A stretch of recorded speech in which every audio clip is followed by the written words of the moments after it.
Militancy ना ख़त्म हुई है ना ख़त्म होगी। जो ये समझते हैं कि मिलिटेंसी ख़त्म होगी, मैं उनको दावा देता हूँ इस वक्त कभी मिलिटेंसी यहाँ ख़त्म नहीं होगी जब तक हमारे पड़ोसी और उनके हालात बेहतर होंगे।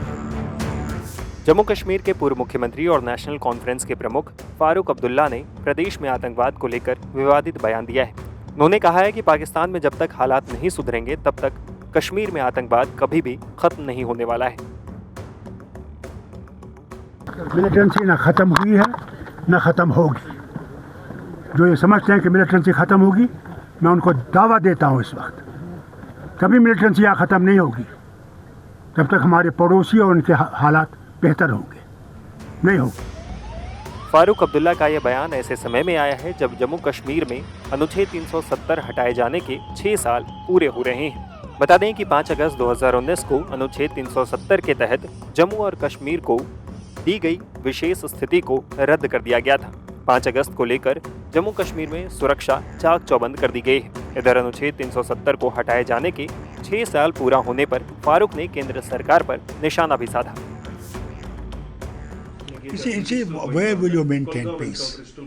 I don't see the peace coming. मुझे शांति आती दिख नहीं रही है।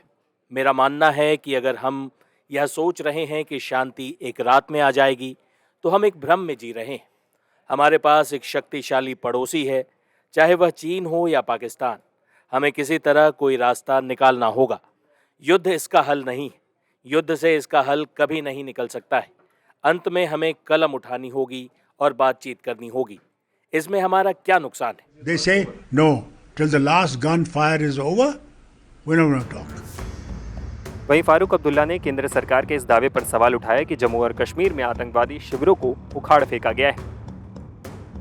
I have never said that militancy is over. Those people who were saying, मैंने कभी नहीं कहा कि मिलिटेंसी खत्म हो गया है। जो लोग कह रहे थे कि अनुच्छेद 370 मिलिटेंसी के लिए जिम्मेदार है, वही लोग यहाँ कई वर्षों तक सत्ता में रहे। पहलगाम हमले से पहले उन्होंने घोषणा की थी कि उन्होंने आतंकी ठिकानों को जड़ से उखाड़ दिया है। यहाँ तक कि पड़ोसी देश के साथ जो हालिया युद्ध हुआ, उसमें भी उन्होंने कहा कि उन्होंने आतंकवादियों को ख़त्म कर दिया है।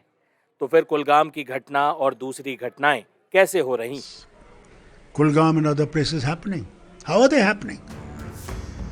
फारूक अब्दुल्ला ने इसके साथ ही जम्मू कश्मीर के लिए पूर्ण राज्य का दर्जा बहाल करने की मांग की है। उन्होंने केंद्र सरकार से सवाल करते हुए कहा कि वे राज्य का दर्जा कब वापस करने वाले हैं। उन्होंने कहा था कि जैसे ही चुनाव होंगे और सरकार बनेगी, राज्य का दर्जा बहाल कर दिया जाएगा।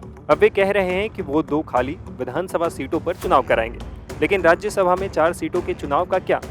वे लोगों को उस सदन में अपनी समस्याओं के बारे में बोलने का अधिकार क्यों नहीं दे रहे हैं?